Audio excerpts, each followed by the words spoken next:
I want to preface this by clarifying that I have nothing against the furry community. I've seen a lot of the amazing art that you guys have created, and while it's not something I'm personally into, I do have to admire the immense creativity of this fandom. That said, it's the furry fandom that caused a series of events that occurred to my roommate, Kevin. I had met Kevin after transferring schools for my junior year. He and I got along without too many problems, and we quickly became good friends. We'd play video games, go to parties, study, and just hang out in general. Things were fine for the first few weeks of the semester, up until Halloween. That was when Kevin was introduced to furries.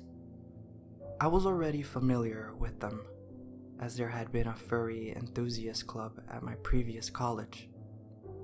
I explained to Kevin that furries were people who enjoyed creating art about anthropomorphic animals. That is, animals with human characteristics. Up until this point, Kevin had only used the internet for studying and gaming purposes. As soon as he had typed furry into the Google search bar, however, it was like someone flipped a switch.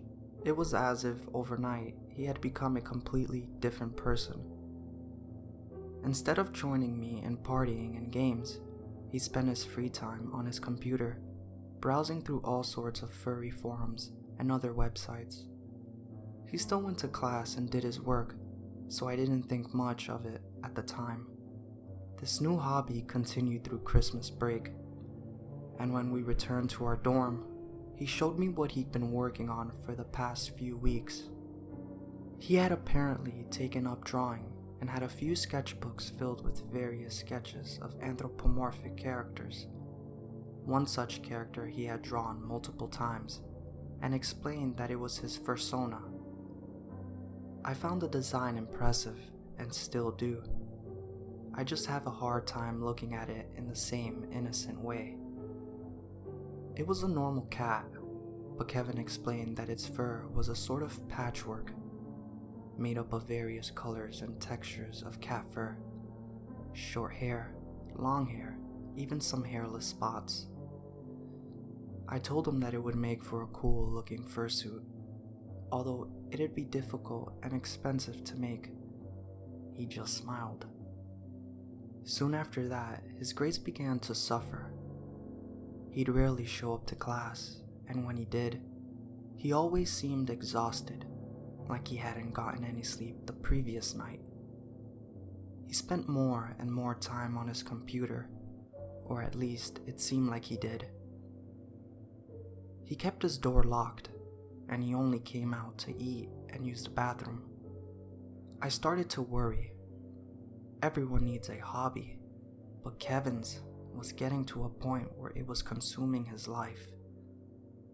Whenever I saw him outside of his room, I tried to convince him to get help, see a shrink or something, anything to work through this supposed addiction. Of course, he always brushed me off, saying that he knew what he was doing. I wish I could say that I pushed even harder, but the frustration of losing most contact with my friend made me bitter, and I decided to not bother anymore. That was when the cat started vanishing. There were quite a few strays on campus, and some of the dorms let the students keep small pets, so there were plenty of cats around the school. There were so many that it was hard to notice that they were going missing. The corkboard in the campus library was filled with missing posters. Campus security was increased when rumors began to circle about a supposed catnapper.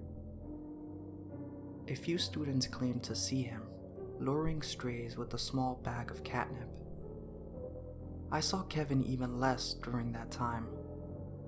The few times I did see him, he was accompanied by a man I didn't recognize, slightly overweight, balding, and wearing glasses. Asking around, I learned he taught at the medical school nearby and was a retired surgeon. I didn't know why Kevin was hanging around a guy like that, but I convinced myself it was better not to know. I pushed any thoughts of Kevin to the back of my mind and tried to focus on my studies. By April, I had all but forgotten about Kevin. One night, in early May, I was watching Netflix when I had gotten a text. It was Kevin, or at least it came from Kevin's phone. "Hello, Kevin would like you to come to the basement of the science building. The door is unlocked." I thought about ignoring it, but it was the first time I'd heard about Kevin since the beginning of the semester. I quickly typed a response. "Why?" Almost immediately, I got a reply.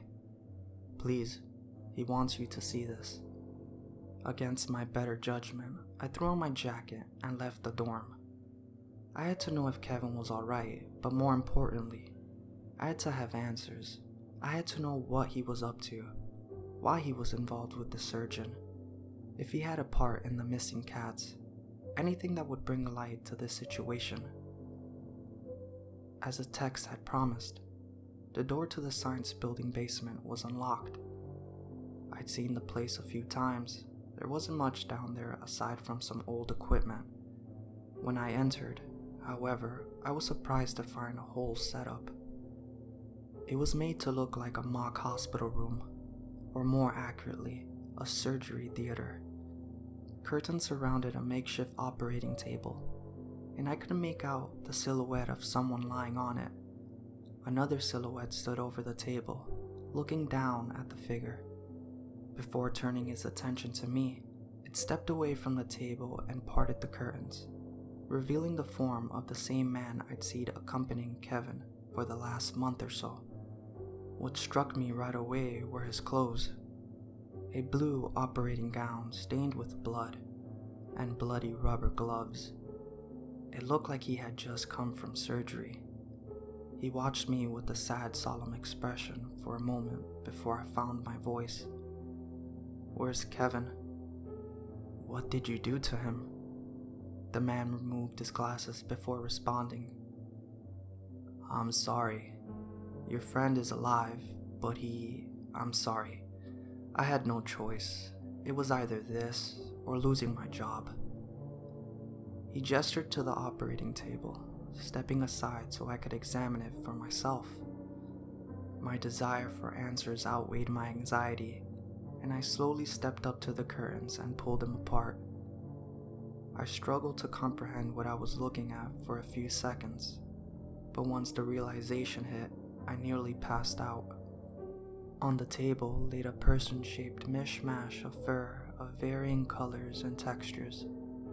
Looking closer, I could make out some finer details in the unholy amalgamation. Mainly in the face, a cat-like nose, lopsided cat ears, and whiskers confirmed my worst fears. "Kevin." As soon as his name left my mouth, Kevin's eyes shot open, revealing green cat-like irises and slit pupils. He turned his head to face me and smiled. His teeth had been sharpened to a point, his canes far longer than they should be. I stared in horror, nearly at a loss for words. "Why?" He gave a small shrug. "Like you said, man, fursuits are expensive.